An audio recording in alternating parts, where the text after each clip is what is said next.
Daily serial హరిత. రచన కేతాయారమ్మ గారు. నిన్నటి సంచికి తరువాయి. హరిత చెంప చెళ్ళుమంది. ఏవే త్రాష్ట్రాలా, ఎంత పని చేశావే? అది ఇంట్లోంచి లేచిపోయింది. 4 రోజులు ఏడ్చి ఊరుకున్నాను. ఇప్పుడు అది నా దృష్టిలో చచ్చిపోయిన దాని కిందే లెక్క. కానీ నువ్వేం చేశావు? నా ఎదురుగా ఉండే నాకు నరకాన్ని సృజించావు. నువ్వు చదువుకున్న దానివి, తెలివైన దానివి, యుక్తాయుక్త విచక్షణ జ్ఞానం కలదానివని ఎంతో సంతోషించాను. కానీ నా కడుపున చిచ్చు పెడతావని ఊహించలేదు. ఇంత దిగజారిపోతావని కల్లో కూడా అనుకోలేదు. 3 బిడ్డల్ని కన్నాను. 3 3 తెన్నులైపోయారు. ఇక నాకు మిగిలింది శూన్యమే. అనసూయమ్మ గారు ఉద్రేకంతో ఊగిపోతున్నారు. అప్పుడే లోపలికొచ్చిన ప్రభాకరం గారు భార్య మాటలన్నీ విన్నారు.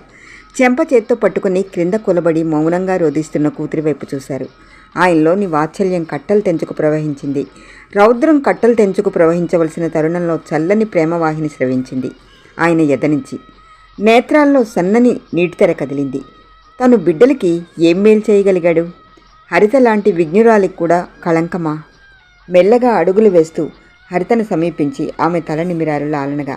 హరితలో దుఃఖం కట్టలు తెంచుకు ప్రవహించింది. పొగిలి పొగిలి ఏడుస్తున్న కూతుర్ని, రౌద్రం రూపుదాల్చినట్లుగా ఉన్న భార్యను మార్చి మార్చి చూశారు ఆయన. చూసారా ఇది ఎంత పనిచేసిందో?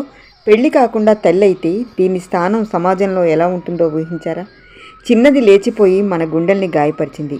ఆ గాయం పచ్చి ఆరకముందే ఇది ఇలా చేసింది. ఇక సంఘంలో మనం ఎలా తలెత్తుకు తిరగలం? అన్నవస్త్రాలకి లోపం కలిగిన పరువు ప్రతిష్టలకి మాత్రం లోపం లేదు ఇంతవరకు. కానీ ఇటుపై మనం అన్నిటినీ వదులుకోవలసిందే. అనుక్షణం దురదృష్టం మనని వరిస్తూనే ఉంది. అనసూయమ్మ గారి కళ్ళు వర్షిస్తూనే ఉన్నాయి. ప్రభాకరం గారి మనసు బాధగా ములిగింది.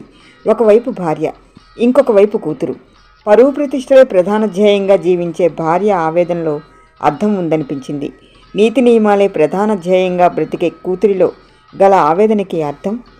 ఆ క్షణంలో ఆయన ఎవరినీ ఏమీ ప్రశ్నించలేదు. మౌనంగా వెళ్ళి మంచం మీద నడుము వాల్చారు. ఆ రాత్రి 3కి భోజనాలు లేవు. హరిత చాప దిండు పట్టుకొని వంటింట్లోకి వెళ్ళిపోయింది. దిండులో తలదూర్చి ఎంతసేపు ఏడ్చిందో తెలీదు. భగవంతుడు తనకెందుకింత శిక్ష విధించాడు? తెలిసి ఈ పాపం తను చేయలేదే. బలీయమైన విధి ఇనుపహస్తాల్లో నలిగిపోయింది తన బ్రతుకు. హరిత, ఎంత పని చేశావు అంటూ తల్లి ఏడుపు వినిపిస్తూనే ఉంది. ఇప్పుడు తన కర్తవ్యం ఏమిటి? ఈ సమస్యకి పరిష్కారం ఏమిటి? ఒక దృఢమైన నిశ్చయానికి వచ్చింది హరిత. ఆమె మనసు ఇప్పుడు తేలిగ్గా ఉంది. నిద్రాదేవి తనను కరుణిస్తే బావుణ్ణు అనుకుంది నిస్త్రాణగా. ఆ సమయంలో అనసూయమ్మ గారికి ఎంతకీ నిద్ర పట్టలేదు. హరిత ఎంత పని చేసింది? ఎంత గుచ్చిగుచ్చి అడిగినా దీనికి కారకులెవరో చెప్పడం లేదు హరిత. ఈ పిల్ల ఇంగిత జ్ఞానం ఏమైంది? అసలు ఈరోజు జరిగిన సంఘటన. ఉదయాన్నే హరిత కళ్ళు తిరిగి పడిపోయింది. ప్రభాకరం గారు ఇంటి దగ్గర లేరు. వెంటనే ఆవిడ డాక్టర్ నరహరి గారి ఆసుపత్రికి తీసుకెళ్ళింది.